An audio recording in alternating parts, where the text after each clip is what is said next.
Hi, folks. Welcome to another edition of Risks Unfiltered. My name is Ken Hackshaw. I am pleased to have, and I think I'll probably muck up her name a little bit, but what else is new? I tend to mess up most individuals' name. Dr. Peart. Am I mispronouncing it or am I getting it right? You're close. Peart. Well, Peart, Dr. Peart. I told you I'll muck it up a bit. Who actually will be sort of like giving away some information here, will be part of our, God willing, all things being equal, part of our lecturing team going forward. But Dr. Peart, welcome to Risks Unfiltered. And so why don't you tell our listeners who are you and from whence you came? Sure. Well, thank you so much for having me. It was a delight to get the invitation to work with you in this capacity. So my name is Dr. Kerriann Peart, and from whence I came is Jamaica. Born and raised on the island of Jamaica, and have done quite a bit of work outside of the region, looking at different behavioral science issues in public health and psychology, and recently returned to the Caribbean region and working in capacity of well-being and quality of life coaching, as well as consulting in a space of change management, diversity, equity, and inclusion, team performance, you name it, that type of stuff. Okay. So, but your training and background is in what? So if you have to stipulate what Sure. what your training So and background is. Formal training in global health communications as a master's in public health, and certification in child and adolescent psychology. And then my doctorate work is focused on organizations and systems, with a very specific focus on the cultural context in which those organizations and systems develop and function. So it is under the umbrella of international psychology for the doctorate work. Yes. What do you know about behavioral risk management? And by the way, I'm reading this book now. Oh, awesome. Fantastic. Yeah. Need to add that to my collection. Managing the psychology that drives decisions and influences operational risk. And that's, as I said to you, we spoke some time ago, that's a huge part of what CRMA is driving towards. Right. And having recognized, and there's a plethora of case studies to support this fact, that people risk is the greatest risk to any institution. Do you subscribe to that? And I do. I do believe that wholeheartedly, particularly since COVID. So I've always known that, right? But I believe that COVID really put a spotlight for the rest of us to pay attention to the people risk factor. And then even more nitty gritty, the behavioral risk factor, right? Because when we're talking about behaviors and mental health and emotional well-being and all those pieces that I swirl in on a daily basis, given my background and work, it is the biggest risk to anything, to any type of relationship, whether it be in the workplace or outside of the workplace. And I do not believe that our organizations and our systems are equipped enough to understand what it means to build supports and services internally within them that will then strengthen and help to mitigate certain behavioral risks of staff, employees, etc., however we define them. Great. So, but let's dive a little deeper in that. Sure. So you are now lecturing at at Kville. Yes. Program at Kville. Yes. Yeah, they're getting free props. So we'll send them an invoice after this, fear not. I love it. Yeah. So do you believe, from what you know of the education system in the Caribbean, that enough attention from an education perspective is paid to behavioral science, behavioral risk? No, not yet. Let me put it this way. So currently, not enough. I think in the coming years, it is going to shift. It's going to have to shift. And I say that because within our region, we have a very high rate, annual rate of brain drain, right? From the various sectors of education and career training that we pump out. When we look at medical students, they're leaving the region. Nurses leaving at epic proportions. Just the other day, in Jamaica, we were having reports of some 4,000 teachers leaving on a rotation like every other month or something to that effect.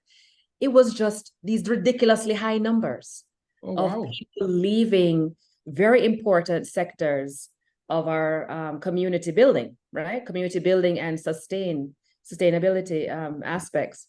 So when we see those things happening, for me, it speaks directly to the fact that we're not paying attention intentionally with quality resources and infrastructure to the behavioral elements of our people. So you think that is a factor in their decision to leave, along with compensation and the monetizing of their skill sets? Absolutely. Absolutely. My conversations with colleagues in the arena who do similar coaching work or consulting work to me are seeing a very high level of burnout from, different sectors.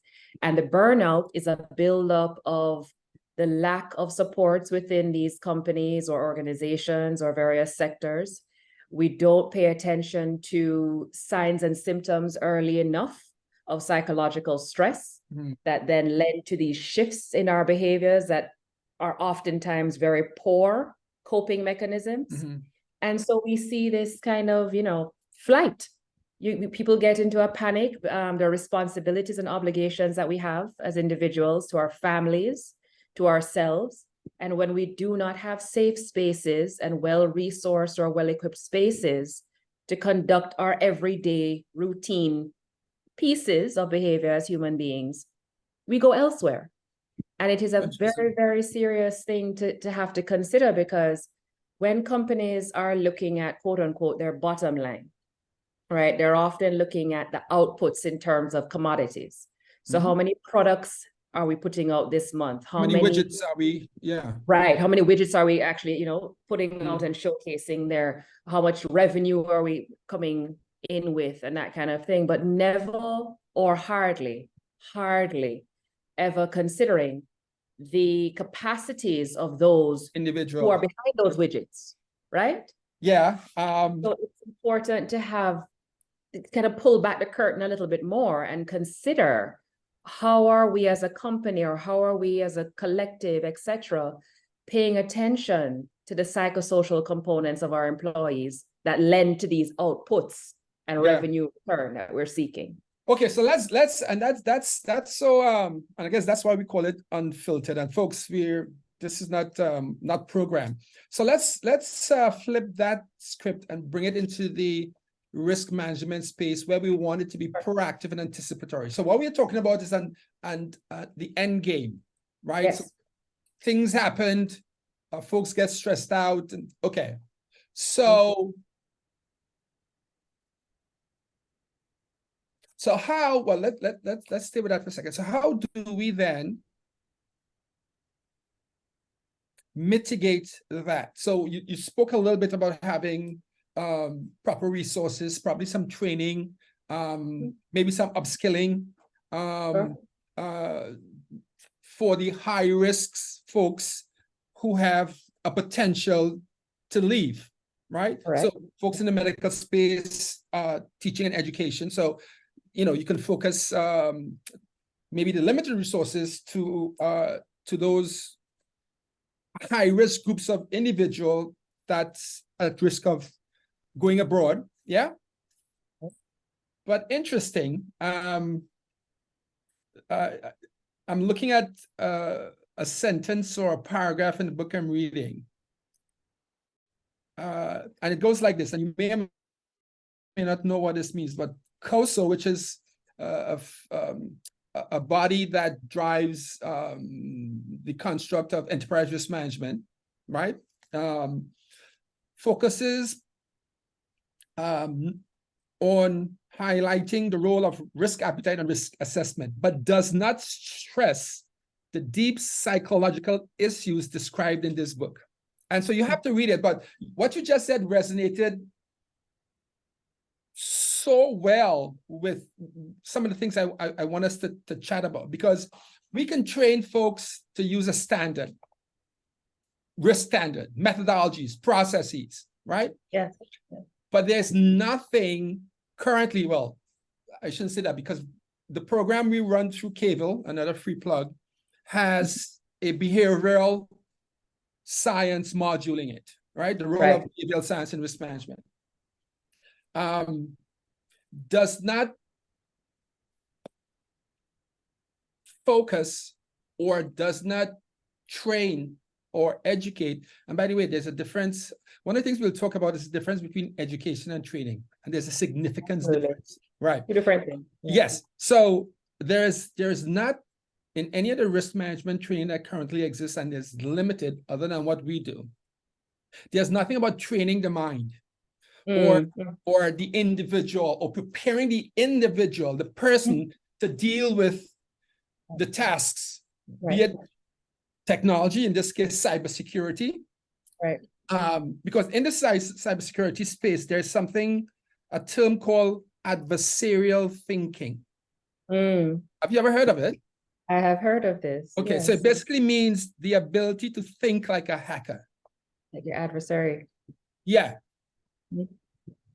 So I have colleagues who work in the IT space, many of whom have never heard of this terminology, right? But let's marry what we're talking about with what has occurred for a few minutes. Sure. So in Trinidad and Tobago, for the last couple of weeks, they have had some massive cyber breaches. A lot of companies have been attacked, right? And up to and including the major telecommunications company in the country, TSTT, and others. And I haven't put anything out. I haven't written anything about it, because when I addressed a topic, sometimes I want to say I told you so. You know, and it's not good practice to do so. But having said that, what can be done, both as a practitioner and someone that's now in the academic space? And this, I mean, I have my thoughts on it, obviously, because that's why I included a behavioral science component in teaching of risk management. How do we bridge the gap? So it's not just from a quasi-medical standpoint. Right. But what is required in the Caribbean to get our folks to increase the risk psychology component or quotient in both leaders and in regular employees? Yes, I love that you mentioned the word quotient, because what comes to my mind, two things, is understanding the concept of well-being first, and the second is shoring up our individual as well as our collective emotional intelligence, EQ. Yeah. Right. I say those things because as a community of Caribbean folks, we have become highly, some people will say infiltrated, some people will say influenced, depending on who you're talking to, by this, globalization, which can be looked at as a new wave of colonization. Right. And these external factors that have started to shift our understandings as well as our experiences of culture and heritage in the way that we understood health and well-being and family structures and work and ethics. Right. Getting back to some of those core pieces while also understanding the components of emotional intelligence, emotional quotient, is one of the approaches that certainly can be taken. And it's, I would say, easier than building a whole infrastructure of, you know, training camps and pulling in a new system of something, right? Because you can do that through coaching. The work I do is fundamentally low tech, as folks would put it. So working one-on-one, working with teams to understand, working with organizational leaders to understand the well-being capacity of the individuals that you have pumping out this work and developing these things is crucial. Because if you have individuals who are coping or trying to cope with stressors from family dynamics, a health condition, stresses financially, right? All those things actually come to work. Yeah. As much as we want to say, bring your professional self and, you know, focus on work and all those things, all those things show up at work in many spaces. So this is what we're talking about when we say the components of behavioral risk, right? These factors you don't leave it at the door. As much as we would like to think we do, we don't. Right. So how can managers and who I primarily, as a tier of leadership, I primarily work with, how can they understand the signs and symptoms to look for? How do you ground yourself in understanding your teammates' value system so that you can recognize when something is off in the quality of work or just their energy dynamic? And from there, figuring out what you need to do to mitigate some of these very severe circumstances that may happen when we ignore and keep pushing. Right?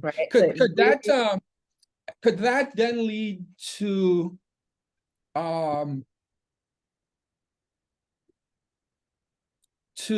a level of increased use of or deployment of one's bias? So if you are, so let's think of it like this. So we all bring our biases with us. For a matter of fact, a colleague of mine shared with me something someone said to him that that when employees leave the institution, they leave with everything the institution is about. When they leave to go home, and when they come back, they bring with them again the institution, because they are what drives the institution, be it a bank or a manufacturing company, right? So if it's a bank, when the employees leave, the bank leaves with them, and when they come back to work, right?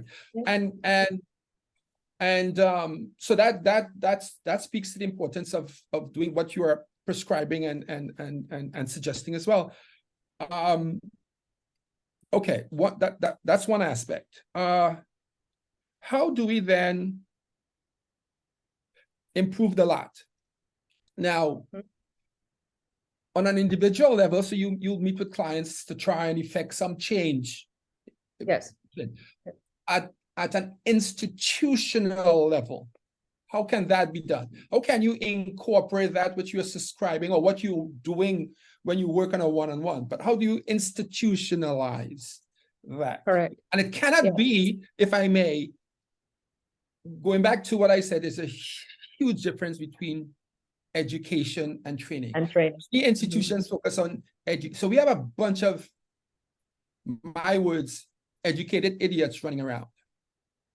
Right? And so we have well-educated, but not prepared individuals, especially in the space that I operate in, which is risk management space. But how do we institutionalize that which you are prescribing? You know what it is? It's the experiential component. So we can have the education, right, which is generally the book knowledge. Right. Have you the ability to apply and experience the knowledge, right? And when I say experience, reflect on it from a critical standpoint. The critical thinking, I think, is one of those things that's like common sense. It's lost on people. Yeah, I don't even use those terms. Right? Yeah, we can, right? Yeah, they're so lost on people these days. Yeah. It's amazing to me. But that's what it is. It's getting back to understand the critical perspectives of things, because it's all well and good to say I have a PhD, right? What am I doing with the PhD? that helps to improve the life of somebody else or to improve the operation of a system.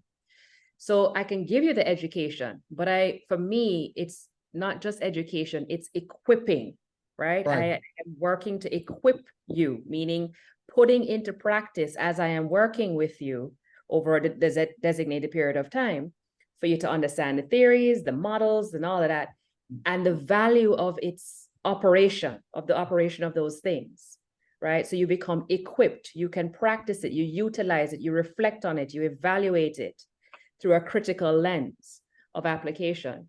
So yeah, there are lots of us out here who are highly educated and doing some great things. But yeah, so how, if I were to ask or suggest or submit to you the following. Doc, I need you to go to institution A and get them to start thinking differently. What would be the 3 things you will do to effectualize that mandate? Get folks to start thinking differently.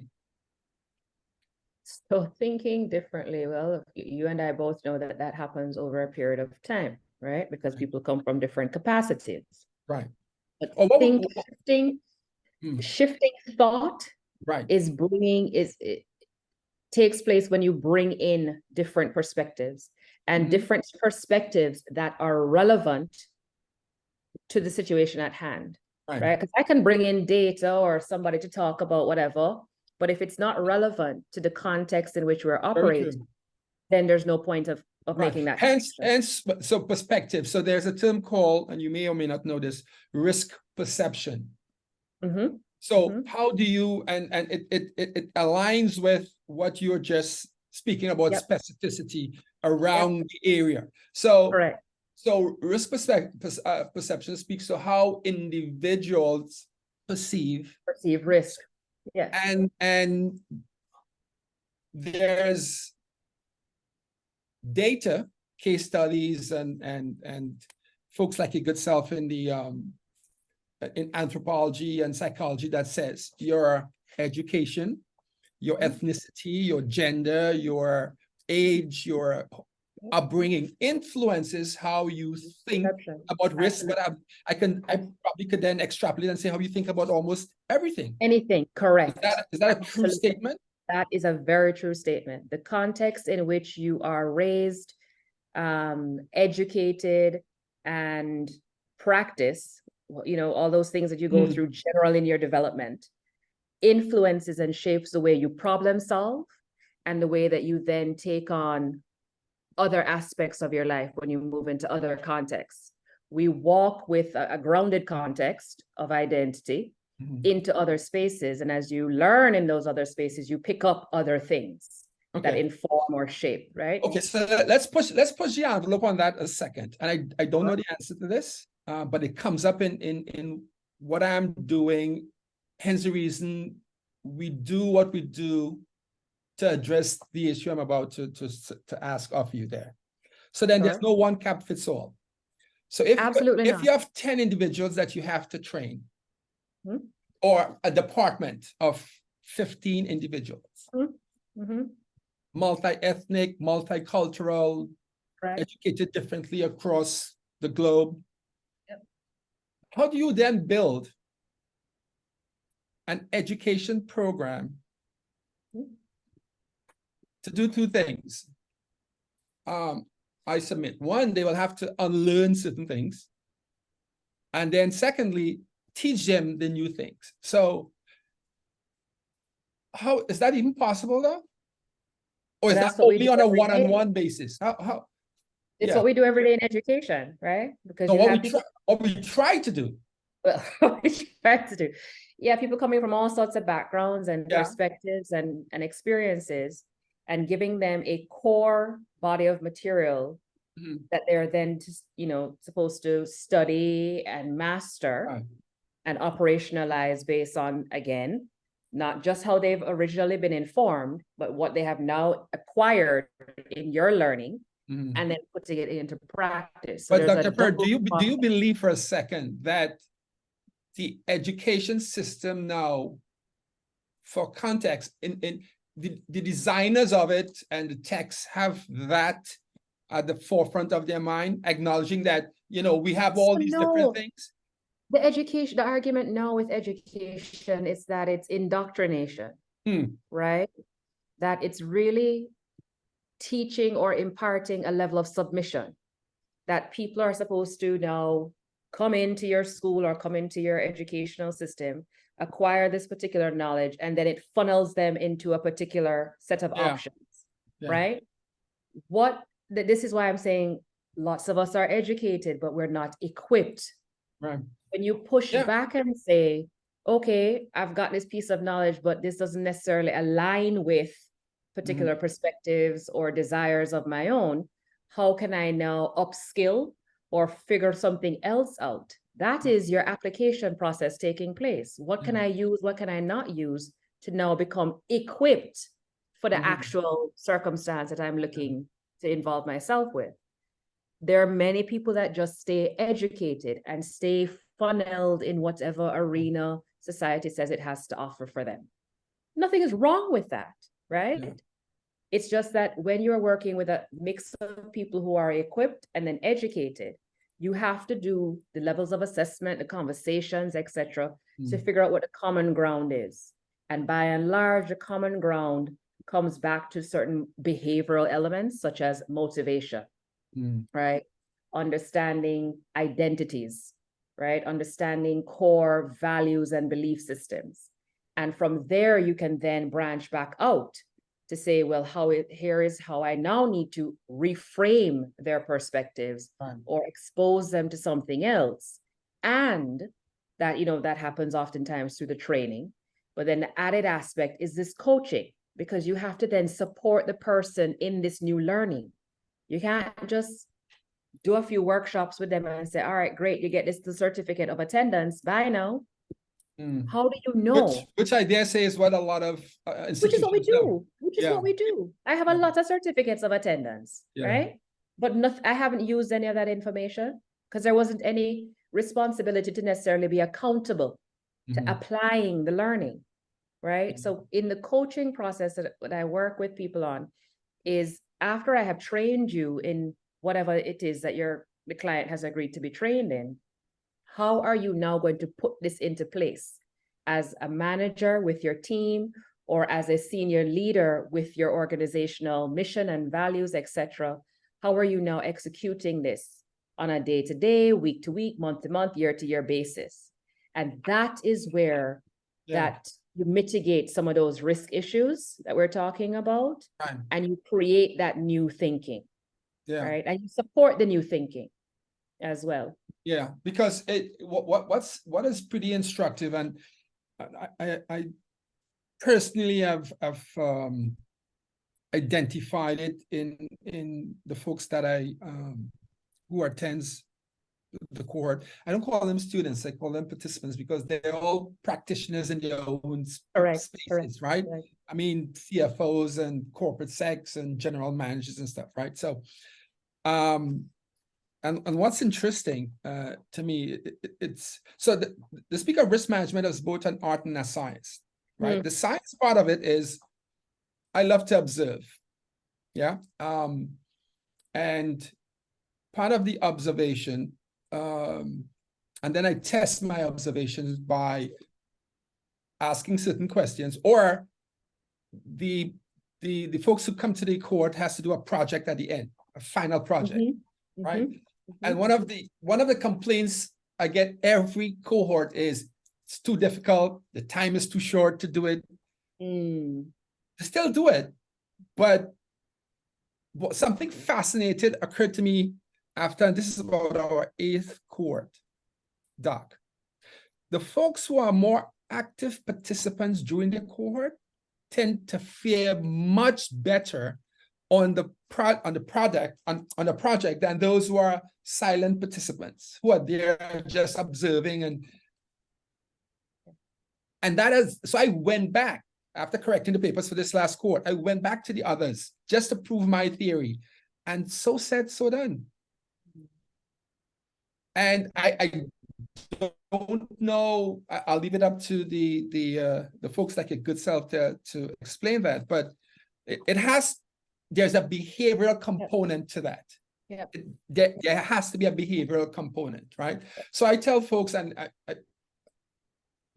take credit for coining it because I've never read it anywhere. If you can't think of it, you can't act on it. Yeah. So, and I tend to push the envelope when it comes to risk management, because there are about 2 or 3 things that could happen when a risk eventuates. Actually 3: financial, reputational, or injurious. And injurious could be life and or limb. So I don't muck around with it. And you know what, Doc? We don't have the luxury of time. No. We're living in a PUMA crisis. The rate of speed of risk eventuating is such that it worries me. Oh no, it frightens me. It does. And so folks who come and take our program and do our program, they go back more risk intelligent, risk educated than their bosses. Actually, I tell them go take their boss's job without getting fired, right? But go take your boss, because and let me personalize it for a second. So recently, I was asked to sit on a board for a bank on one of the islands, and I do 99% of what I do is with my risk hat on. Yeah, personal or professional. Yeah, it's a bad thing. My ex-wife accused me of that, so I own it now. Everything is risk. But we aren't prepared. No. From the ministerial to the institutional to the education, we are not prepared. We are not.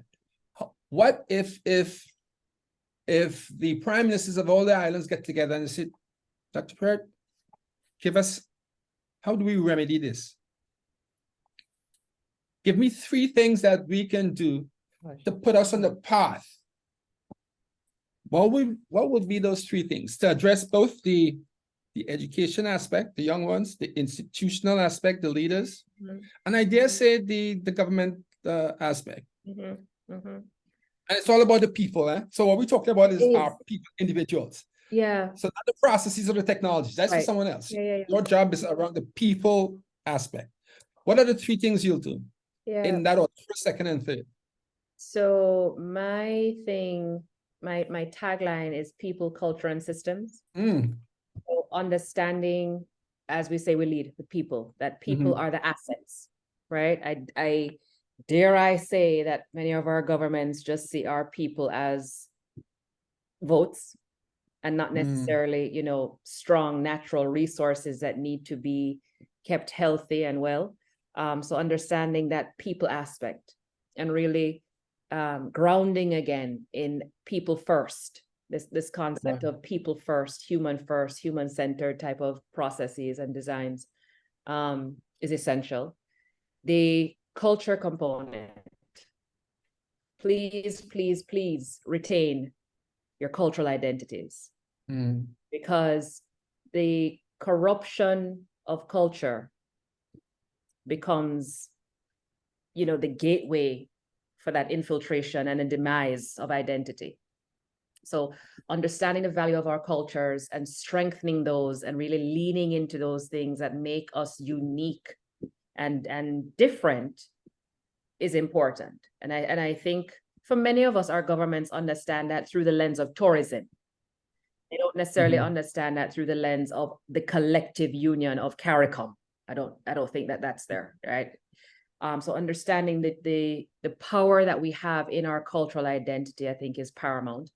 And then third, that system element, understanding that your systems are built off of your assets. Your people make your system. Your human capital. Human capital. You must shore up and understand human Yeah. capital in order for the systems to operate in a cohesive way and in a way that is productive and conducive for the welfare of all, not just for the 1% and 2%, right? It's all. So those are the three avenues that I would, of course, there's a lot more to unpack in each one. Yeah. Those are the three avenues that I elevate and operate with the consciousness of improving that which can be improved. Doc, it was we need to do this again. You let me know when. Too much ground to cover. And I look forward to engaging you as one of the CRMA lecturers, team members. So publicly, I'll say welcome aboard and thank you for accepting to be part of. You'll be beaten down, worn out, not physically, but yeah, you'll be challenged, pushed, engaged. And I know my colleagues are already all over you to do an article for Future Proof. I know. So don't let me follow up with an email because it will be worded a little differently. But yeah, but at your convenience, and I know your bucket is full. Yes, but thank you for taking the time. Thank you. And we will do this again. Absolutely. Sounds good. Cheers.